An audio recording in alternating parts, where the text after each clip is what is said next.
جلیبیب اللہ کے نبی صلی اللہ علیہ وسلم کا لکھوایا ہوا خط جلیبیب لے کر جاتے ہیں اور مدینے کے اس گھر میں پہنچتے ہیں جس گھر کے اندر ایک لڑکی ہے اور وہ بھی بہت خوبصورت انصاری بیٹی۔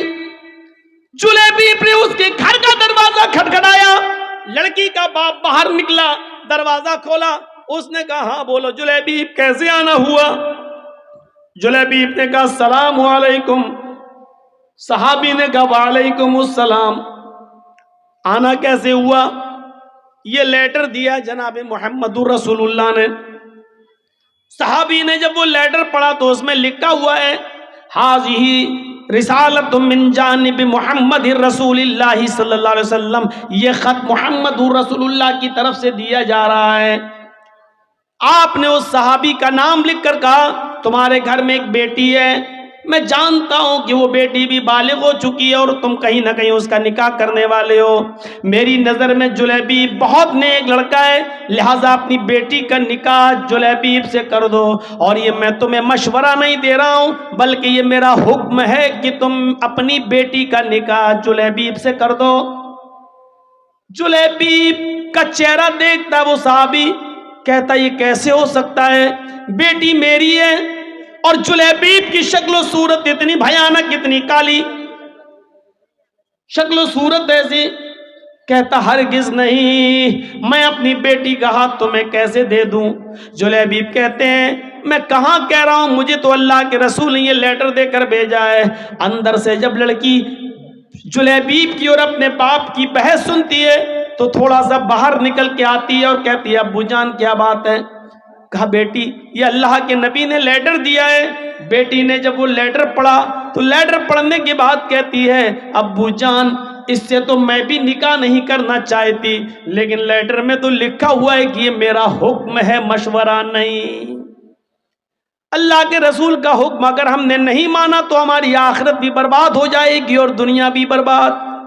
نبی اکرم کا فیصلہ ہمیں ہر حال میں ماننا ہے۔ میں بھی نہیں چاہتی ہوں کہ اس آدمی سے نکاح کروں، لیکن محمد رسول اللہ کا فرمان ہے، اس لیے آمنا و صدقنا، ہمیں ماننا پڑے گا۔ اللہ کے نبی نے کہا ہوتا مشورہ ہے تو میں نہیں بھی مانتی، لیکن یہ تو حکم ہے مشورہ نہیں، اس لیے ماننا پڑے گا۔ باپ نے کہا بیٹی کیا بات کرتی ہو، ذرا اس کی شکل تو دیکھو، اس کا چہرہ تو دیکھو، اس آنے والے کو تو دیکھو، اس کی شکل کی طرف تو جاؤ۔ بیٹی جو جواب دیتی ہے اس کو اردو کے ایک شاعر نے یوں نقل کیا ہے کہ بیٹی بولتی ہے نہیں نہیں۔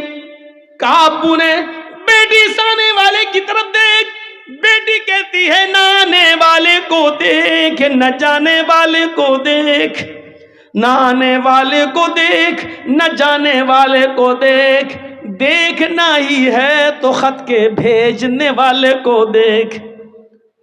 باپ نے کہا بیٹی مانا تیری بات صحیح ہے، لیکن ذرا اس کی شکل و صورت تو دیکھو، بیٹی تو کیسے اس کے ساتھ رہے گی؟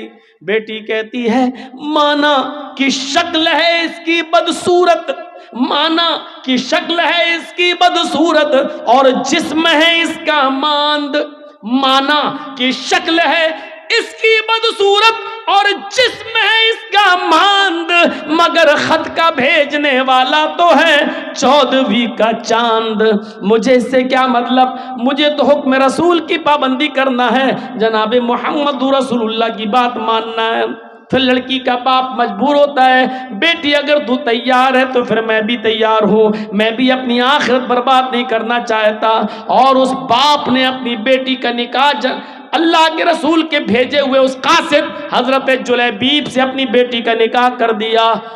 اس بیٹی کا بیان ہے کہ جلیبیب سے اللہ کے نبی نے مجھے جو نکاح کرایا ہے، اس جلیبیب نے مجھے اتنا پیار دیا، اتنا پیار دیا کہ میری زندگی ایک مثال بن گئی۔ جلیبیب کے ساتھ میرے نکاح میں اللہ نے وہ برکتیں رکھی تھیں، وہ برکتیں رکھی تھیں جس کا تصور ہم نہیں کر سکتے تھے۔ تو میرے پیارے ساتھیوں، حکم رسول دیکھو، شادی کے اندر آسانیاں پیدا کرو، اپنی بچیوں کے لیے بھی اور اپنے بیٹوں کی شادیوں میں بھی آسانیاں پیدا کرو۔ اللہ کے نبی نے فرمایا سب سے بابرکت نکاح وہ ہے جس کے اندر خرچہ سب سے کم ہو۔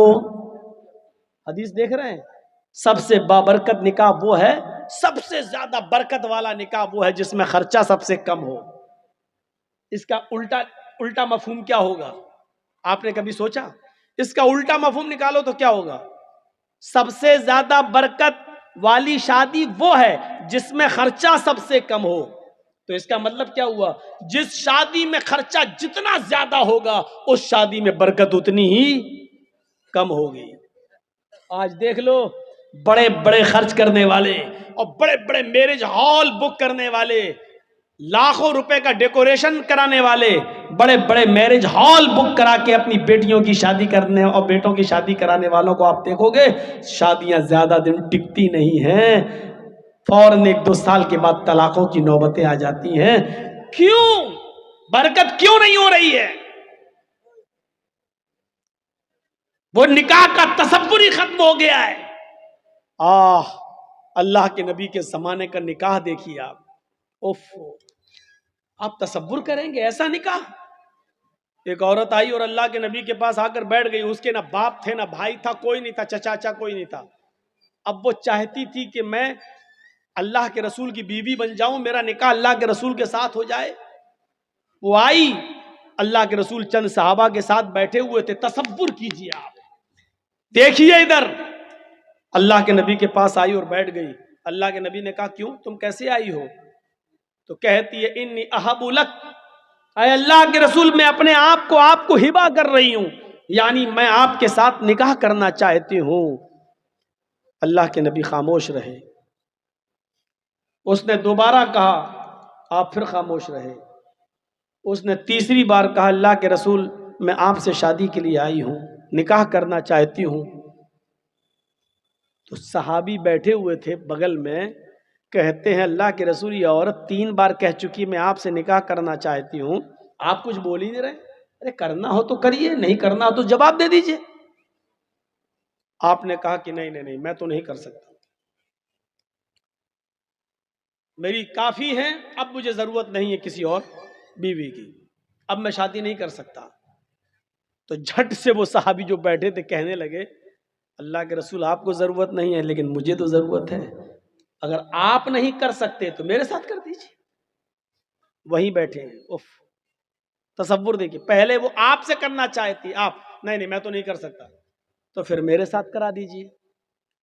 تو اللہ کے رسول نے اس عورت سے پوچھا دیکھو میں تو نہیں کر سکتا، یہ تم سے کرنا چاہتے ہیں، تم بھی ایک نظر ان کو دیکھ لو، اگر یہ پسند ہو تو تم ان کے ساتھ کر سکتی ہو اگر تمہیں ضرورت ہے. تو وہ کیا کہتی ہے، آئی تو تھی آپ کے لیے، لیکن اگر آپ نہیں کر رہے ہیں تو کوئی بات نہیں، زبردستی تھوڑی ہوتی ہے شادی.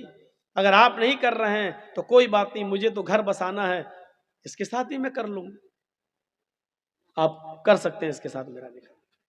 اللہ کے رسول نے کہا یہ عورت تیار ہو گئی اس کے ساتھ شادی کرنے کے لیے، تو آپ نے اس عورت سے نہیں پوچھا تیرے باپ ہیں کہ نہیں، لڑکے کو کیا دیں گے، کپڑا کتنا دیں گے، سونا کتنا ملے گا، ساڑی کتنی ملے گی، چادر کتنی ملے گی.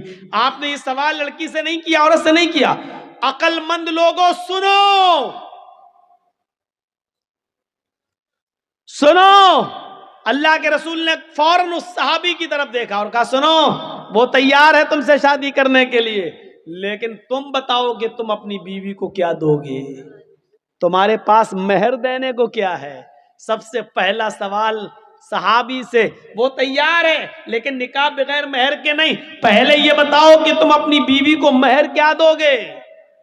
تو مہر کا نام سنا تو فوراً کہنے لگا ما عندی شیئن، جب کچھ ہے ہی نہیں تو دوں گا کیا.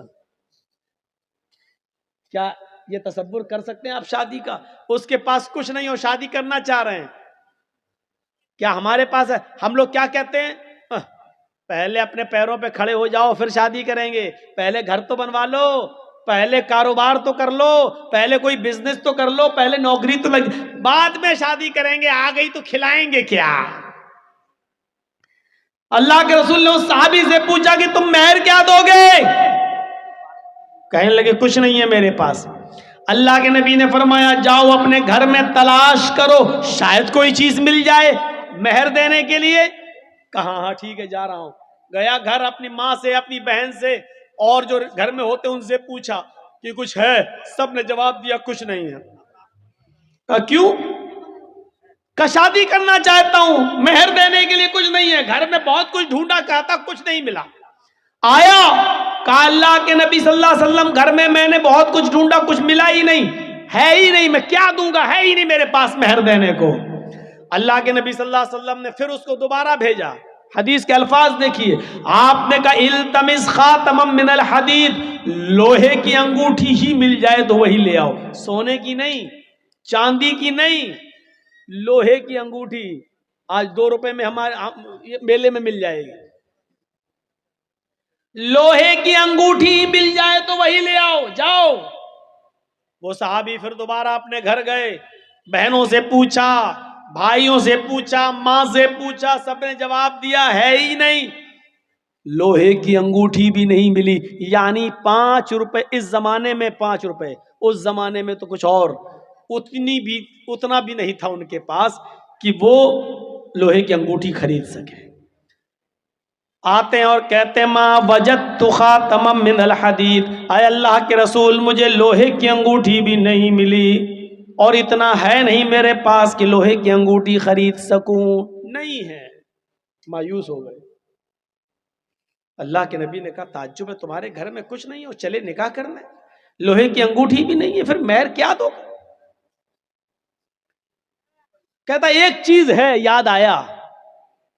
اب دیکھیے یاد بھی آئی تو کیا چیز یاد آئی، آپ کو بھی ہنسی آئے گی۔ کہا کیا ہے؟ بولو بولو جلدی بولو، کیا ہے؟ کہتا عندی ازارن، ایک لنگی ہے میرے پاس، تہبند لنگی۔ اللہ کے نبی نے کہا اچھا جا جا جا اسی کو لے آؤ۔ تو کہا اللہ کے رسول کیوں؟ ارے وہی تم اپنی ہونے والی بیوی کو مہر میں دے دو لنگی۔ کہا اللہ کے رسول اس کو دے دوں گا تو باندھوں گا کیا میں؟ وہی تو پہن کے سوتا ہوں میں، وہی تو گھر میں رہتا ہوں تو وہی تو پہنتا ہوں میں۔ تو اللہ کے رسول نے کہا وہ پرانی لنگی ہے کہ ہاں؟ تو کہا وہ بھی تو نہیں دے سکتا ہے؟ کہا وہی ایک تو ہے جو پہن کے سوتا ہوں میں، اور کچھ نہیں ہے میرے پاس۔ تو کہا وہ بھی نہیں دے سکتا؟ کہا آدھی دے دوں گا، اس کو پھاڑ دیتا ہوں، آدھی دے دیتا ہوں۔ تو اللہ کے رسول نے کہا پھر آدھی اس کے کس کام کی ہے؟ جب تو لنگی کو آدھا کر دے گا، 2 ٹکڑوں میں بانٹ دے گا اور آدھا اس کو دے گا تو آدھے اس کی کوئی کام کی نہیں رہے گی، اور پھر آدھی تیرے پاس رہے گی وہ بھی کسی کام کی نہیں رہے گی، پھر تو باندھ بھی نہیں پائے گا۔ ارے دینا تو پوری دے۔ اس نے کہا اللہ کے رسول آدھی میرے پہننے کے کام نہیں آئے گی لیکن بچھا کے بیٹھنے کے کام تو آ جائے گی۔ نہیں نہیں پوری تو نہیں دوں گا، چاہے نکاح ہو یا نہ ہو، میرا پوری نہیں دے سکتا۔ اوفو، اتنا بھی نہیں، اور نکاح تصور کیجئے آپ، ہمارے زمانے میں ہو سکتا ہے کچھ نہ ہو نکاح؟ بنتے ہیں ہم اپنے آپ کو اہل حدیث، بنتے ہم اپنے آپ کو مسلمان، بنتے ہم اپنے آپ کو محمد رسول اللہ کے ماننے والے، اور محمد رسول اللہ کی یہ شادی جو آپ کروا رہے ہیں ایک صحابی کے ساتھ، تصور کیجئے ہمارے سماج میں نہیں ہے۔ کہ اللہ کے رسول ایک لنگی ہے آدھی دے سکتا ہوں، آپ نے کہا آدھی نہ تیرے کام کی نہ اس کے کام کی، بولا پوری نہیں دے سکتا۔ مایوس ہو گیا، بیٹھ گیا، جانے لگا۔ آپ نے کہا کہاں جا رہے ہو؟ جا رہا ہوں کھیتی کروں گا، کچھ باڑی کروں گا، کھیتی باڑی کروں گا، جا رہا ہوں، ہل چلاؤں گا، کھیت جوتوں گا، کام کروں گا، محنت کروں گا، کیا کروں گا یہاں؟ بڑے مشکل سے سوچا تھا کہ آئی ہے پریشان، اس سے شادی ہو جائے گی، جب مہر میں اٹک گیا میں تو۔ آپ نے کہا ادھر آؤ، اگر تیرے لیے محمد رسول اللہ کی شریعت نے بھی کوئی راستہ نہ نکالا تو کون راستہ نکالے گا؟ پھر تیرے لیے کون سا مذہب راستہ نکالے گا؟ پھر کون سا دین تیرے لیے راستہ نکالے گا؟ کیا کسی کے پاس کچھ بھی نہ ہو تو کیا اس کو شادی کرنے کا حق نہیں ہے؟ کیا اس کو اپنی پاکیزگی کے ساتھ زندگی گزارنے کا حق نہیں ہے؟ بیٹھو۔ بیٹھ گیا۔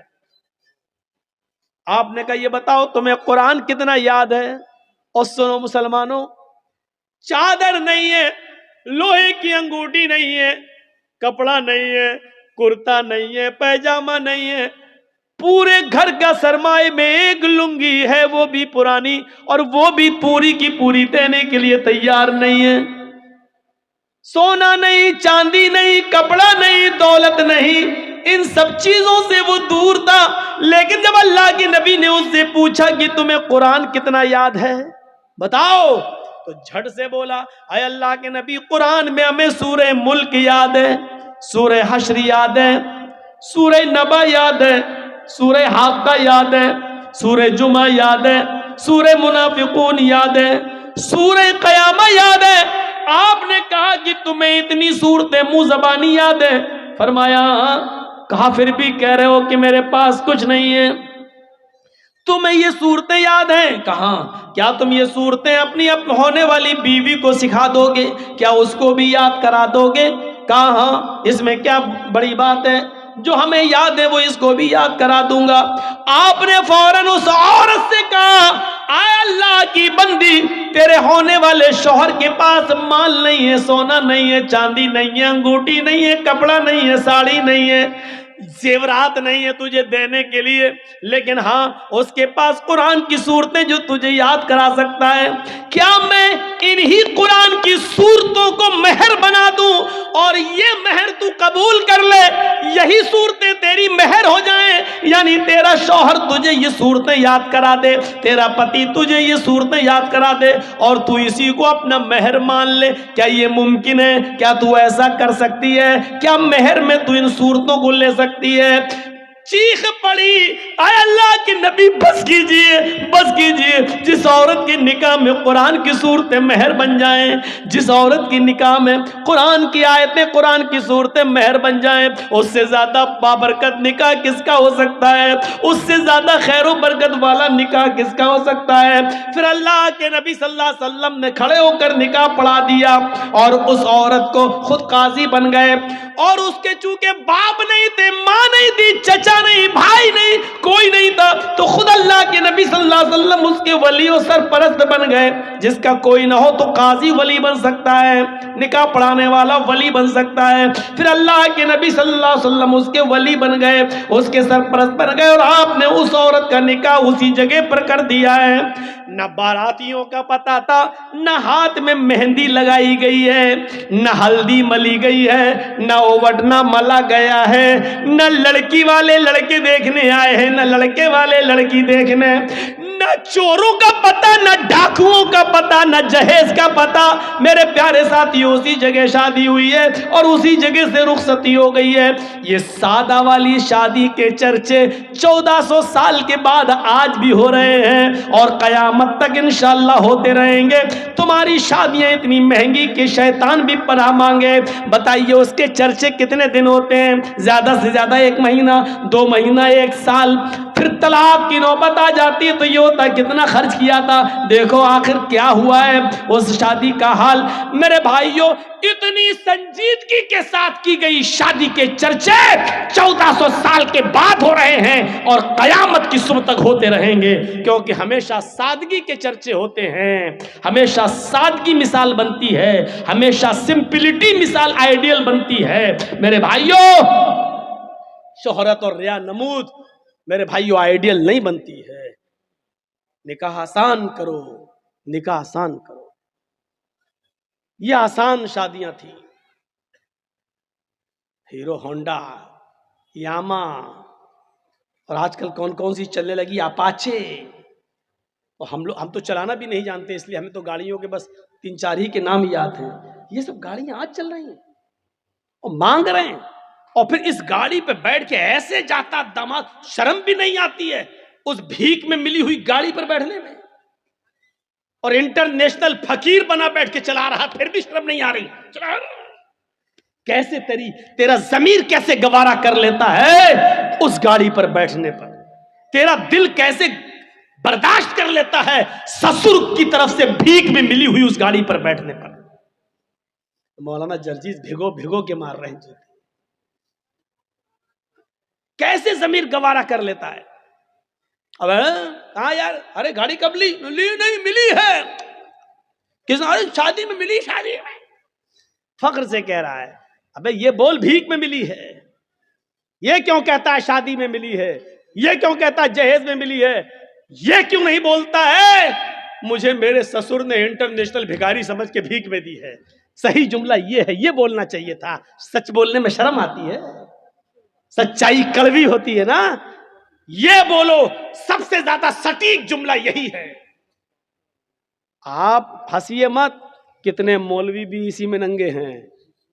ہم جیسے بہت سے مولوی بھی اسی فہرست میں آتے ہیں، وہ بھی موٹر سائیکل مانگتے ہیں. ہم انٹرنیشنل فقیر سب کو بول رہے ہیں، جس نے مانگی ہے اور جس کو ملی اس کو بول رہے ہیں. سب تحفے میں ملی. کیا نام دیا جاتا ہے شادی میں؟ لڑکی کے باپ نے لڑکے کو تحفے میں دی ہے.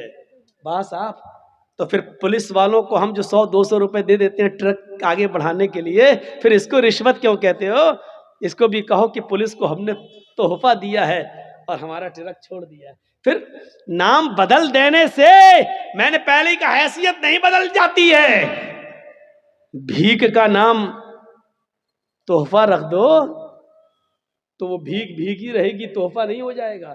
رشوت کا نام تحفہ رکھ دو، رشوت ہی رہے گی، تحفہ نہیں ہو جائے گا.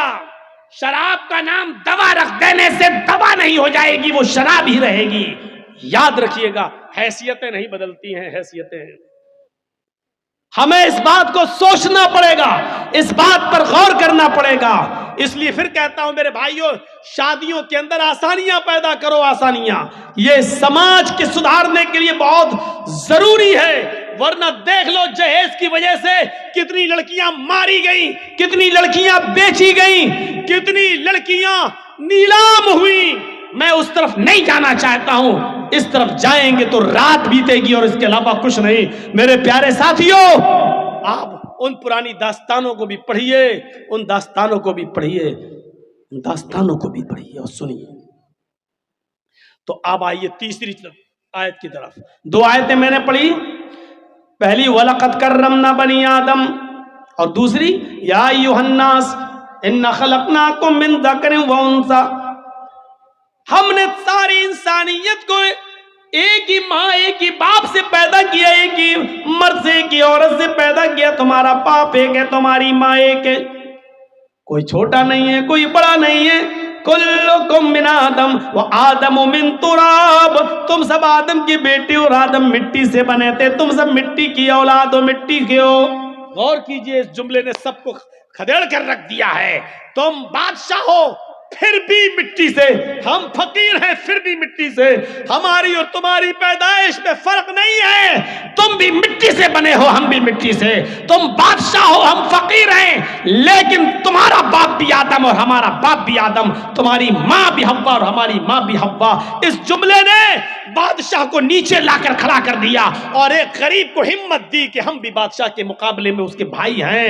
میرے بھائیوں، فقیر کو، غریب کو بادشاہ کے مقابلے میں لانے والا اگر کوئی جملہ ہے تو یہی جملہ کلکم من آدم و آدم من تراب. تم سب آدم کے بیٹے، تم سب کلکم من آدم، تم سب آدم کی اولاد ہو. وہ آدم من تراب، اور آدم مٹی سے پیدا ہوئے تھے، لہذا تم سب مٹی سے پیدا ہوئے ہو. میرے بھائیوں، اس جملے نے فقیر کو بادشاہ کے صف میں لا کر کھڑا کر دیا اور بادشاہ کو بھی سوچنے پر مجبور کر دیا کہ میں فقیر سے افضل نہیں ہوں. اور یہی وجہ ہے کہ بادشاہ اپنے دربار میں اونچی کرسی پر بیٹھ سکتا ہے.